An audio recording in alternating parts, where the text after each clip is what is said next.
পরের সিজনের জন্য যতই যাই ট্রান্সফার করে নাও, বার্সেলোনার জন্য বলছি, রিয়াল মাদ্রিদের সাথে তোমরা ম্যাচ করতে পারবে না। জাস্ট এই টিমটা দেখো, এই যে ছবিটা তোমাদের সামনে লাগিয়েছি, এই ছবিটা তোমরা দেখো, দেখে, হ্যাঁ দেখেছো? আচ্ছা, এবার আমার কথাটা শোনো। এই টিমটা, এই টিমটার সাথে ম্যাচ করা এই মুহূর্তে ওয়ার্ল্ডের কোনো টিমের ক্ষমতা নেই। তার ওপরে লেফট ব্যাকে আলফোনসো ডেভিস, রাইট ব্যাকে আর্নল্ড, ট্রেন্ট আলেকজান্ডার আর্নল্ড, এই দুটো প্লেয়ারের যদি অ্যাডিশন বাই চান্স হয়, যেগুলো রিউমার চলছে, যদি হয়, কি কি ফুটবল, ফুটবল খতম, শেষ শেষ হয়ে যাবে পুরো।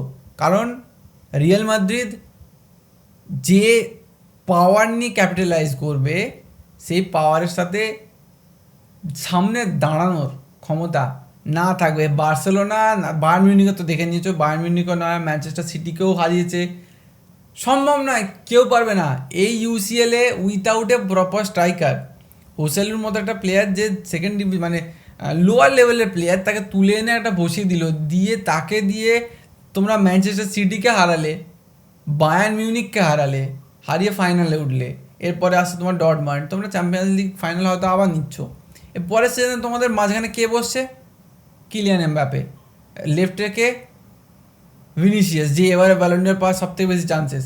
রাইট উইংয়ে তোমাদের কাছে থাকছে Rodrygo, one of the best player বলতে পারো এই মুহূর্তে, বেস্ট মানে স্নিকি প্লেয়ারের মধ্যে বেস্টও, মানে সেকেন্ড মুলার তৈরি হচ্ছে একটা। মিডফিল্ডে কে আছে? বেলিংহাম, যেও নাকি ব্যালন্ডিয়রের কন্টেন্ডার।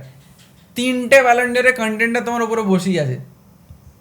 এ আছে ভ্যালভার্ডে, কামাভিঙ্গা, চুয়ামেনি, ডিফেন্সে Rudiger, Eder Militao, David Alaba. Left ব্যাকে যদি তুমি বলো আলফোনসো ডেভিস, রাইট ব্যাকে তুমি বলো আর্নল্ড, কুটুয়ার গোলকিপিংয়ে। তোমার বেঞ্চে কারা আছে? আর্দা গুলের, তারপরে ওই ব্রাহিম ডিয়াজ, এই ধরনের প্লেয়ার যারা কোথা থেকে উঠে আসছে কেউ জানে না, মানে এত অসাধারণ প্লেয়ারগুলোকে তুলে নিয়ে চলে আসছে। তো কে তোমাদের সাথে কম্পিট করবে, তাই না? আর যেটা আরেকটা পয়েন্ট বলার, এমবাপের জার্সি, এমবাপেকে কত নাম্বার জার্সি দেবে?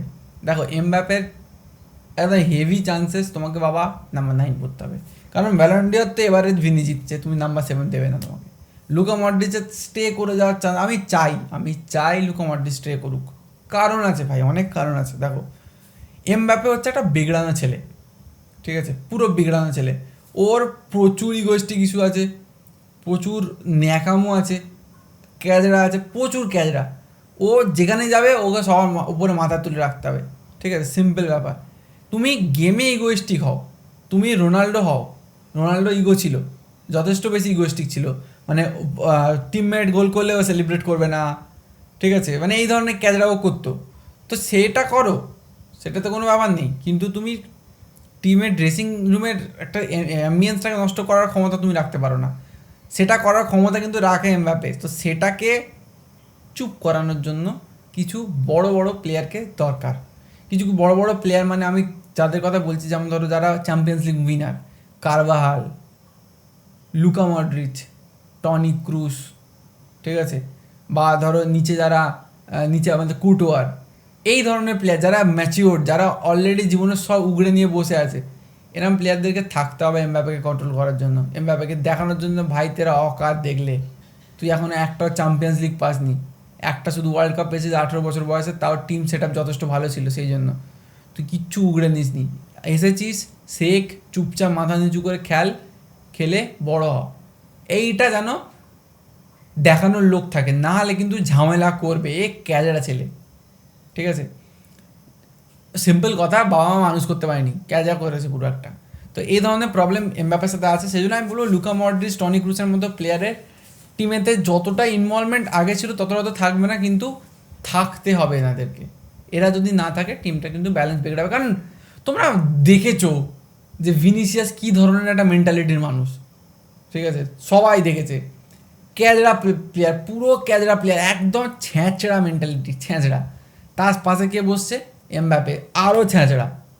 রড্রিগো ইজ কোয়াইট গুড, মানে একটা ভদ্র প্লেয়ার, ঠিক আছে।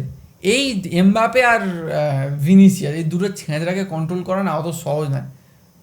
তো সেই জন্য বলছি যে বড় বড় দামি দামি প্লেয়ার যারা আছে, বড় বড় মানে দামি মানে আর কি এক্সপিরিয়েন্সড, তাদের এখানে থাকতে হবে এমবাপের মতো প্লেয়ারদেরকে কন্ট্রোল করার জন্য। তো বেসিক্যালি আমার কথা কনক্লুশন এটাই যে ফুটবল খতম, এখনও 2-3টে বছর সামনে যেগুলো আসছে, বা 5টা বছর 6টা বছর ফুটবল খতম হয়ে গেছে। রিয়াল মাদ্রিদ সব জিতে যাবে, কিচ্ছুতে রিয়াল মাদ্রিদ বাদ যাবে না, সব রিয়াল মাদ্রিদের ঘরে যাবে, দ্যাটস ইট। আর যদি আনসেলতি তো যদি স্টে করে যায় তো ডিফেন্স স্টোরি। আর রিয়াল মাদ্রিদ কোনো উল্টো পাল্টা ম্যানেজার আনবো না, সিম্পল ব্যাপার, ঠিক আছে? হয়তো দেখবো এরপর আবার জিদানকে নিয়ে চলে এসেছে, বোঝো? তো দ্যাটস ইট, গুড বাই।